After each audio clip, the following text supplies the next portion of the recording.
Wall Street Memes Casino, I'm fine. and Sportsbook. Get a sign-up bonus of 200% up to $25,000 when joining today. Sign up now. Terms and conditions apply. Vote for IFL in this year's Sports Podcast Awards. Go to www.sportspodcastgroup.com and vote for us in Best Combat Sports Podcast and the Diverse Voices Awards categories. IFL Pod, available across all major streaming platforms now. Welcome to episode 30. I think it's 30 or 31 of Talk Smart with Pugh. and McCart. That's Joe Pugh. I'm Andrew McCart, and I'm delighted that we finally have a guest on this podcast, and it's none other than Mr. Sam Jones himself. The numbers are going to be astronomical this time. I'm excited.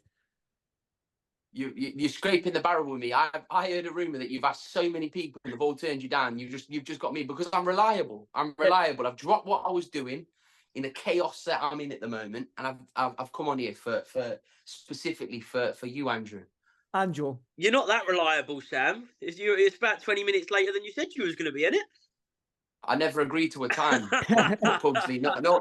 I said I'd come on. But you never told me what time. It kept changing. But No, no, say half free. Anyway, it doesn't matter. Anyway, Sam, the reason we got you on, obviously, there was a little bit of not the back and forth again, ignited with Josh and Jack. I will touch on that, but I always want to we always on this podcast talk about the weekend's fights and we break them down now. Let's just jump straight into it and ask you straight directly, Sam Jones, Tasha Jonas, Michaela Maya, the right girl won? You see, I watched it last night, and I wasn't scoring it. I wasn't scoring the fight. But if you're Michaela Mayer, you're feeling hard done by. Do you understand what I mean? I thought they were going to give it a draw, personally. I thought it was a fantastic fight. I really, really like top level fight. I thought it was brilliant.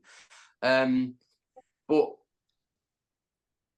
I thought they were going to give it to Michaela Mayer, if I'm honest. But like I say, like swear on my life, I wasn't scoring the fight, so I wasn't like, oh, she will. But I thought it was a close fight. I really did. I thought that, like, if you give it to Tasha, then you give it to Tasha. I don't think it was a robbery, like what I'm seeing. But like, if you're Michaela Mayer today, you're gutted, aren't you? You're absolutely gutted, and you feel very hard done by. I think the right thing to do there is to run it back. The thing is, when you said run it back, the question was posed to Tasha at the post-fight press conference, but she said that there's only one belt that she doesn't have on her mantelpiece, and it is the WBA, and that's Jessica McCaskill. Now, it seems like she doesn't really want that rematch. She's aiming for that other belt that she doesn't have. No, you wouldn't want, Andrew. You're not really going to want to do that because McCaskill's an easier fight for Natasha Jonas. And like, if you're managing Natasha Jonas, you're probably going to push her towards the McCaskill fight, which is fair enough. I'm just saying it as a fan. As a fan, I would like to see the fight again with Michaela again. But if I'm managing Natasha, you're probably going to make her do the McCaskill fight. But I still think they slipped up. And I've told Tasha this. I think a lot of Natasha Jonas. She's an amazing person. But I thought that she should have boxed Terry Harper. I thought the fight was there to be had. It was for undisputed as well at the time, and I thought that was the fight to make. So you never know what Joe Gallagher manages. I don't know what they're going to do, to be honest with you, but.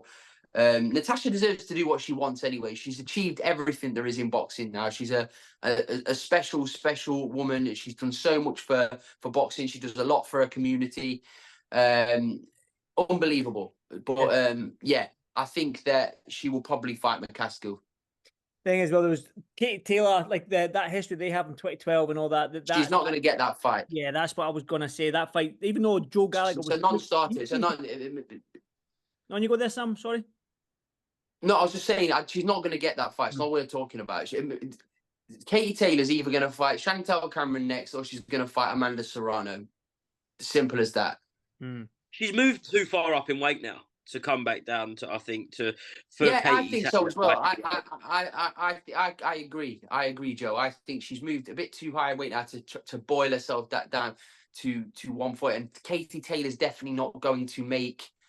To jump up that far and box Natasha Jonas because, listen, in every fight Katie Taylor's in, whether anybody likes it or not, she's the A side. Win, lose or draw, she is the A side. So yeah, there'll be none of that. I don't believe that fight's going to happen. I just think that was probably Joe Gallagher getting a bit excited after the fight and thinking, yeah, let's run it back and let's do this. But it's not going to happen. Joe, did you watch the fight? I know you were at the Misfits card in Leeds. Have you managed to even catch up on anything on the Tasha Jonas Michaela Mayer last night? Yeah, I've watched the highlights. I haven't watched the whole fight in its entirety, I'll admit. But from what I've seen, it looked like a great fight. And when they did engage, I was shocked, to be honest, by how much they did engage, because we know Michaela Mayer, she's slick boxing. And at times, I thought, from what I saw, she kind of got bought into Jonas's game, but it looks like Mayer, through the most part, did control what she could. Well, I know you were out at the Misfits, so yeah. Do you ever think that is it Elle Brooke that could she come and step into What a this? shot! What a knockout! What a shot! Knockout! Sam, did you Honestly, was it that good? I don't really. I didn't watch. I think the last Misfits card I watched was Fury against KSI when KSI was giving it all this. So yeah, I'm not watching this, but I saw the replay of Elle Brooke knock AJ Bunkers out of a trainer's. What a shot that was, by the way. She set it up really well. Credit where it's due, right? She set the shot up well as well. If you watch it back, Andrew, she set the right hand. Really? Bang! What a honestly tremendous shot it was. And I know you're not the biggest fan of Misfits, but there's another knockout on that card, and I promise you now, it might just a tiny bit make you want to watch one fight. Maybe you got to look at this guy called Fox the G. Right, he's some 18-year-old kid that people thought was going to get sparked out in about 30 seconds, and he put a peach of a shot out.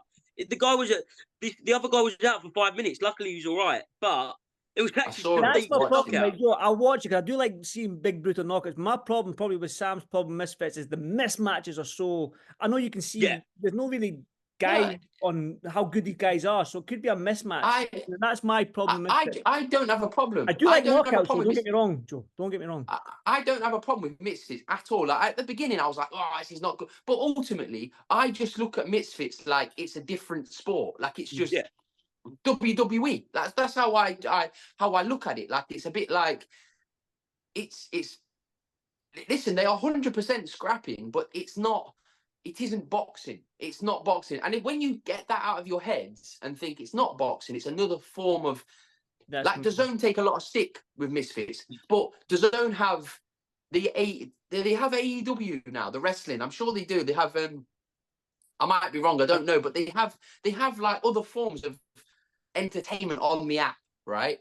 Yeah. So just look at it as another form of entertainment. It's not boxing, and it stays over there. That's just how I look at it. That's probably where my mind. That's where my mind probably doesn't really. You have to get your mind like that. You have to because you're listen, Andrew. You boxed yourself, and you live and breathe the sport. You're a coach now. You do it, so you're very boxing. This isn't boxing. This shouldn't be. But when you kind of separate it and think that's that, this is it. And once you do that, you kind of you would enjoy it more. But I didn't watch it, but I watched Elle Brooks knockout, and it was an absolute peach. Maybe you can send me that and watch that. Who would you fight, Sam, on Misfits? Who would you fight on Misfits? Billy Nelson. Billy Nelson all day. This guy. Pick me. I reckon my dad Lee Eaton knocks you out, mate. What'd you say? I reckon Lee Eaton knocks you out. I'd let Lee Eaton knock me out anyway. I love Lee Eaton. Yeah, I know. That's actually a good fight, you and Lee Eaton, by the way. If Lee's putting in work, I've seen him training. He's doing 5K. Yeah, Lee. I would I promise you, right? Even if Lee could chin me in a fight, I'd let him. I'd let him whack me. I could never hit Lee. I could never hit him. Why? You take a dive. I think everyone can hit Lee. I think everybody can hit Lee. Do you remember when Richard Lartey got hit with that shot from Fabio Wardley? Do you remember? Yeah. Do you remember what I'm talking about? That's what I'd let Lee just land a little clip in right and just like do a take a dive. Do a Michael Jackson on Smooth Criminal, but just hit the deck. You, Billy Nelson, or you, Lee Eaton, man, that would be good on a Misfits. I'd scrap Billy Nelson on Misfits. No problem. I'm seeing Billy Nelson on Monday tomorrow, so I'll let him know you said that. Let's take a hard segue to some, again, boxing, my side of the sort of street. Yeah, I done a good long, lengthy interview with Josh Taylor, Sam. I don't know if you saw it. I will talk about the negotiations and Jack, but he did say to me that I said to him, because you asked me, He says he's gonna kick me in the knackers. kick you in the knackers. Because I said, listen, don't hit Sam in the face, Josh. Hit him in the body. And he said, I'll give him a swift kick to the balls. So yeah, Yeah. your response to that? Yeah, listen, if Josh wants to do that, not a problem. Just let's get the fight on. I'll let him do it. Let's get the fight. Listen, Andrew, I'm so sick to death of talking about this fight. Genuinely, you know me, I'll talk all day, every day about boxing, about fights. But I swear to you, I'm genuinely bored of talking about this fight. Everybody wants to see it. Even Josh now knows he has to fight Jack. Jack wants to punch Josh's head in. Josh, I'm sure, wants to punch Jack's head in. They need to settle it. It is one of the biggest fights you can make in British boxing right now. And that's just a fact. Genuine disdain for one another. Well, what I said, what I got from Josh was that, again, he does want the fight. Even off camera, we were driving to get some lunch together. He said, "Listen, Andrew, all right, calm down, Andy. Calm down. What, you don't know he's my mate? You don't know he's my mate? Calm down. He paid for it as well. Down. He paid for it, so it was nice. Did he? Yeah, of course he did. Oh, so you're taking bribes now, Andy? Is that how it is? They're moving you over. Andy's like that. Do you know, Andy's like that. I do. Listen, I've done a few things for Andy, but I know he's off camera telling Josh, yeah, make sure you get him in the knackers. Yeah, 100%, like riling him up on me. Like, yeah, it's okay. You can even ask Josh. You can even ask Josh when you see him if I've said anything bad about you. I've called you a prick once. Sam's going to be walking around with a cup. I don't think Josh will really want to sit there and exchange conversation with me, but let's see. Well, you never know. Listen, we've seen guys like Gatti Ward be friends with in later years, Hagler Hearns and Leonard and Gerano, then be pals later. I don't think they're going to be sending each other moon pig cards at all, Andy. Genuinely, all jokes aside, I can't stress to you enough. They genuinely hate each other. I know me. I've been around Jack and I've been around Josh and I've been around yourself, and yeah, I know the disdain that they have for each other. But for you, it seemed like Jack on the Coogan interview said that it was signed, sealed, and delivered. But Josh has said, "No, I've yet to sign." So where are we? Listen, what Jack meant is that Jack has agreed his side of the deal to fight Josh. Right. He's agreed it. He's agreed it. Like, so as far as he was concerned, it's done. But a few things have changed. But ultimately, we have agreed terms to fight Josh next. I talked to Josh's lawyer, Tom Grant, right? And we've effectively, I won't disclose it on here yet, but we've effectively agreed terms to the fight when it comes to weight and where we think the fight should be and where is fair. And there's not a problem there. There isn't a problem there. I get on great with Josh's lawyer, so I think we do. Might change if we're at opposite sides of a press conference, but we get on fine. We get on fine, and it's just down to the promoter now, Andy. I've got to be honest. It's down to the promoter now to get it sorted. Because down to Eddie.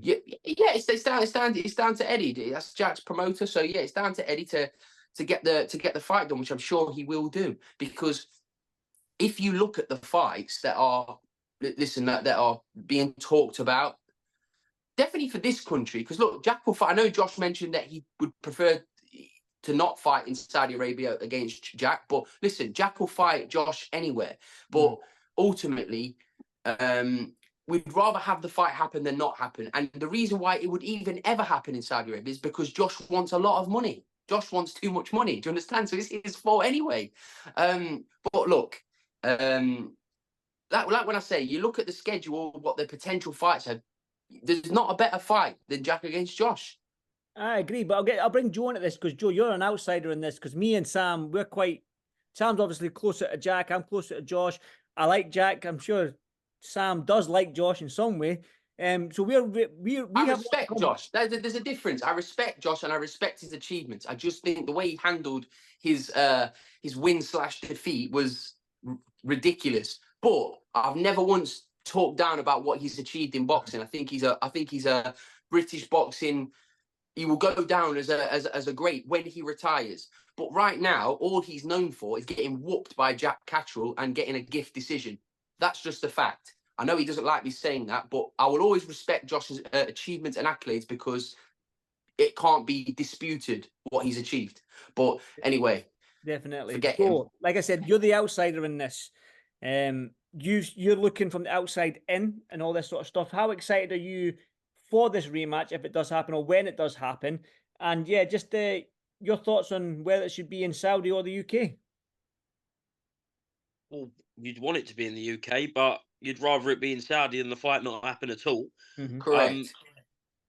Like that goes for any fight at the minute. We're seeing so many great fights being made, Agree. and at the end of the day, kind of stop complaining that they're in Saudi and kind of be grateful that we actually seeing them, because you're seeing them on the telly. We're actually getting the fight, so hopefully we do get it. But question to you, Sam: if for whatever reason the fight doesn't happen, would you feel like you've failed a little bit? Because I know how much you want that fight. No, it's not that I've failed, because you can't, if you do everything physically possible, like I'll be honest with you, I've worked my balls off to try and get this fight sorted for Jack. But I know Josh can take this as patronizingly as he wants, but I'm doing it for him as well. Yeah. I'm doing it for him as well. And Andrew can come off camera, and I know he's kind of thinking inside, what's he talking? But Andrew knows what I'm talking about. Josh Taylor, this fight, if Josh beats Jack, Josh Taylor deserves his moment, his fuck you moment, right? That's me talking as a forget me being Jack's manager, that's being a neutral. If Jack Catterall, when Jack Catterall beats Josh Taylor, he deserves his moment. So it's all these fans there's some fans that will say, "Oh, Jack, you need to get over your." Imagine you're Jack Catterall, right? You've worked your whole life getting to that point, to an undisputed that level, and Jack should have won that fight, and everybody knows it. And then that's fine. You get on with it. You didn't get it, but imagine every day of his life, every day. I get it, and I'm irrelevant. But Jack gets it. When you're fighting Josh again, you need it was one of the worst decision in boxing history. But Josh, with all the belts that he's won, he's done all this stuff in boxing. You're 4-belt champion, right? In the 4-belt era. I think it was the first Brit since Lennox Lewis to do it, I believe. Andy will have to tell me the actual facts on that, because obviously with him being a Josh Taylor fanboy, he will tell you that. But he's known for getting a gift decision against Jack Catterall, and I think that's unfair on Josh and his career. The fight needs happening, and it needs happening right now. So I've done it. I've pushed, and I've fought to get this fight for both of them. So I'm doing a favour for Josh. Maybe for a lot of fans as well, because you go on that Twitter, it seems like a fair few fans are bored of the back and forth, because it seems to be the same thing that they're reiterating and bringing back into play. But if you look, correct. It's almost like, guys, we don't want to. We want to see this settled now. But if you look at the numbers, some of the back and forths we're getting yesterday, the numbers are insane. So the fight, it's a huge fight. It is a huge fight, because this is what, as British boxing fans, right? I don't know about any fans all over the world, but British boxing fans, we love. Well, I do. We love domestic dust-ups, especially domestic dust-ups where there's genuine hatred for one another. We need to see the fight. It needs to happen for both of their sakes to move forward in their careers. And outside the heavyweights, is this the biggest domestic fight that can be made? You'd have to say Eubank Ben, but are we ever going to see that fight? But outside of the Eubank Ben, Fury AJ. Let's be truthful with ourselves while we're here. AJ is never fighting in the UK ever again. Saudi money. He's not. Nor Tyson Fury. They're not fighting in the UK ever again. So we all need to remove our heads out of our arses and realise that they're not going to fight in the UK again. And why would you, when they're getting paid that much? I don't ever begrudge boxing, as you know, Andy. You were one. It is the hardest sport in the world. And when you're getting whacked in the head, you should maximise your earnings potential. And fans need to realise that when it comes to boxing. The camps they go through, the time they spend away from their families to graft, to make weight. You need rewarding financial work. It's so hard to tell those guys, come back to the UK and take a 70% pay cut to take fights. So those fights aren't. But some fights, we still want to see big fights in the UK because we're fans of the sport. Do you know what I mean? Otherwise, we're going to be always. But like Joe just said there, we'd rather fights happen in Saudi than not at all. But do I think that Jack and Josh is a bigger fight in the UK? Of course it is. Of course it is. There's no fight out there that has this beef or this animosity, I don't think. And it's not that's what I'm trying manufactured. to say, Andy. Like even Eubank Ben does not have the animosity that these two have for each other. And Eubank Ben, Josh Taylor against Catterall is a higher level fight. I'm not saying it's a bigger fight because commercially it probably isn't because Eubank Ben of the names and is, but at fight level wise, this is a rematch of an undisputed championship. This is a very high level rematch between two fantastic fighters. So that's my opinion of it. But when it comes to Saudi, I love the fact that Saudis are involved because fighters are getting paid what they deserve, in my opinion. The fighters deserve getting paid a lot of money, and Turki Al-Sheikh needs a lot of credit for delivering that for the fight fans and for the fighters because it's what we've needed. Look, it's brought Frank Warren and Eddie together. Who on earth would we have? In what world would we have? If we look back a year ago, Andy, all those IFL interviews that we've seen of he's a dickhead, he's a green tea boy, he's a shitbag. They're now together in a room making fights. That's great for boxing. It's great for boxing, but we still have to remember we can't neglect the fights we can make over here. Yeah, that's what I'll say about it. No, I agree with that, Sam. And I think me and Joe spoke about this last week when it was announced that, and we'll probably end on this segment here, is this Matchroom versus Queensberry 5 versus 5. And I know that me and Joe said last week that we like the idea of this, but yeah, I just want to get your thoughts on this sort of this new concept now where Turki Al-Sheikh, His Excellency, has came out and said that he wants a Warren versus Hearn fight card. I like it. I think Joe likes it as well. And where you sit on it? What's becoming very, very obvious is that Turki Al-Sheikh is obviously a huge boxing fan. And he's kind of sitting there doing kind of football manager. He's he's controlling it on his plate. I think, I like this, I like that. This is what the boxing fans, like your die-hard boxing fans have been wanting for years. Frank versus Eddie, his side versus.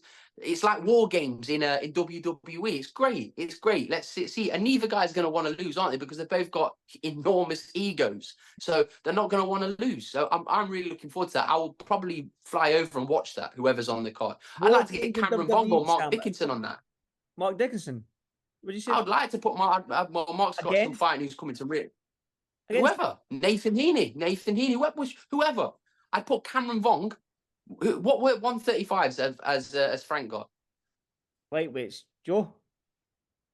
You think of anyone lightweight? And I don't think he's got any, has he? I think he's got many. I like the Pierce O'Leary, Dalton Smith. No, he's got Sam Noakes. He's got Sam Noakes. Sam Noakes is a bit maybe not ready. Chamberlain. What did you say, Andy?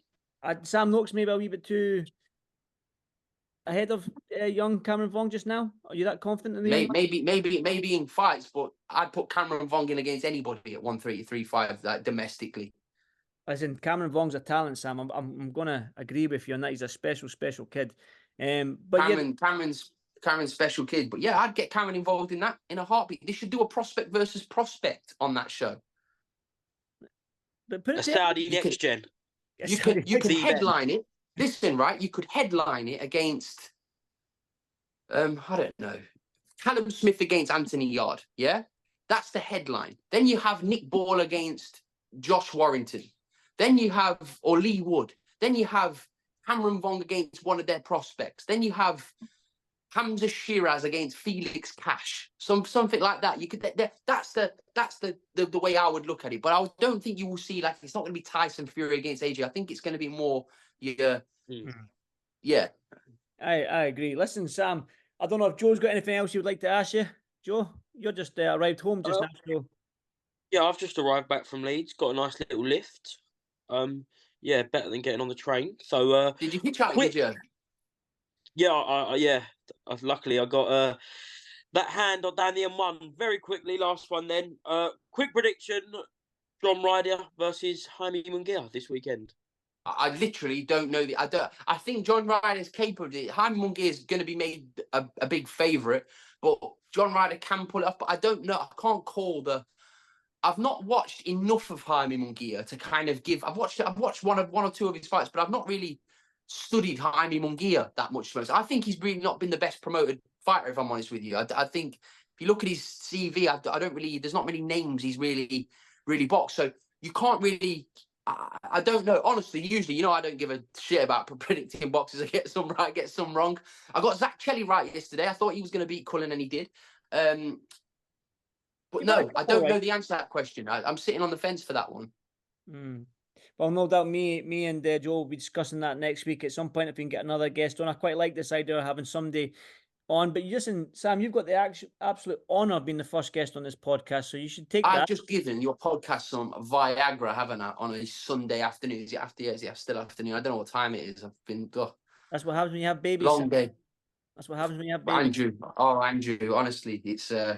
Young Joe's looking at us going, I'm not having any kids. Trust me, Joe. It's hard work, son. He's only 12 himself. Yeah. How old are you, Joe? I haven't even hit puberty yet, mate. How old are you, Joe? 20? How old are you, Joe? 17. 20. You are not 20. You get ID'd for paracetamol. Yeah, I actually do as well. I actually do. Facts. I actually do. Okay, I have to take my passport in if I want a Red Bull.